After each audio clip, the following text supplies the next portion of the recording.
jumped into it head first. I finished school and then went and did a university degree in business management. So that was really good to have that backup, and then obviously ended the family business. It has been a very tough time, but I think you just sort of go through the processes of downsizing and that sort of stuff and consolidating and being there for the long run. And I guess now, since probably about Christmas time, we've seen a good return in the market and some strong boat sales, which is really, really good and fills us with confidence to look at new models and get a bit more excited. You know, we've worked on new projects. We are a boating family. We've always used our boats, whether it be Cruise Master Sovereigns and that sort of stuff.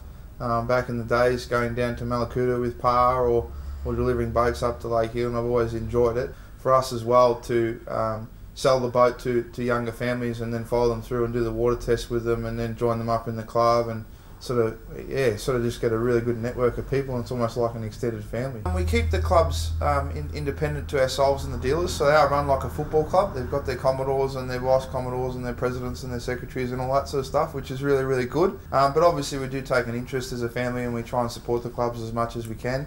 For example, in Victoria, every new boat that we sell through our retail arm, we sign them up in the club. It's quite unique to have something that's so independent yet so closely tied to us and the dealers across the country. So no, it's good fun, and every 2 years they have their regatta, which next year in 2014's on the River Murray, and we're going to go from Renmark down to Wentworth. Each club's got about 70 odd members. As a family, we're not generally fishing orientated. Dad and Steve do a little bit of fishing, and I really like a bit more of the fishing side of things. But I still like the niceys. So for me, I own the Sea Legend range of boats. At the moment I've got a 22 with a little Volvo Pender stern drive in it, and I took that one last year over Christmas down to Malakuta, and that was really, really good. It was take it out through the heads and through the bar and go by Isle and have a really good fish for tuna and that sort of stuff, and then at night come back in through the bar and tie up to one of the jetties and cook a barbecue and that sort of stuff out the back of the boat and sleep on the boat. So it's really good to take the boats out and use them and then come back with a list of improvements and that sort of stuff to set them up a little bit better. Us and I guess along traditionally with the Caribbeans and that style of boat, that cruiser style of boat, we've always been very strong with stern drives. We've had a tie-up with Volvo since they first came to Australia. The main benefits to a stern drive in a cruiser style boat, is that you can gain all that rear duckboard area at the back.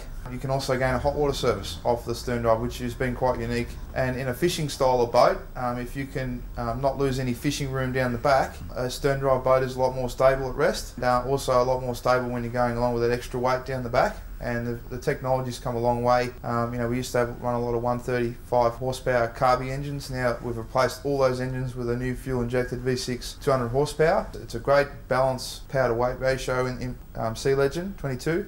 And also the 24. We've always maintained that philosophy throughout the business with a boat motor trailer package. We've partnered up with Mackay's, so every boat that we build goes out fully adjusted on a Mackay trailer. Yeah, just having that confidence that everything's going to work trailering wise, because trailering is a big part of our boating experience, and people do trailer our boats long distances with Sundays and that sort of stuff. And obviously the motor side, we teamed up with Volvo many years ago, but within the last 18 months we've teamed up with Yamaha on the back. So, and it's just part of being able to deliver a turnkey package to the customer and know that the boat leaves here and it's propped right, it's pre-delivered. But yeah, I mean, like I said, the market is picking up. We are seeing some return to growth. Steve's looking forward to stirring the market a little bit with some new models and that sort of stuff as it works through. And yeah, I mean, I think that there is certainly a strong future in Australian boating. So, you know, with our retail model, for example, someone comes in off the street, they purchase the boat directly off the family, and we go through and we welcome them to come down, whether it be from our dealers as well, come down to the factory and see their boat going together, or come and do the handover for a day down here in Melbourne and that sort of stuff. So it's really gone back to its core, I guess, of a family-focused business. We're a boating family that enjoys selling boats. So,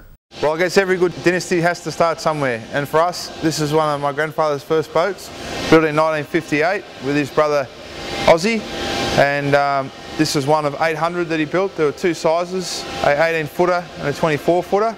This is a smaller one. It's all bondwood construction, and it's got a Robbie leg with a General Motors Holden engine in it. So quite an early one, and quite a prized possession that we hold quite dear.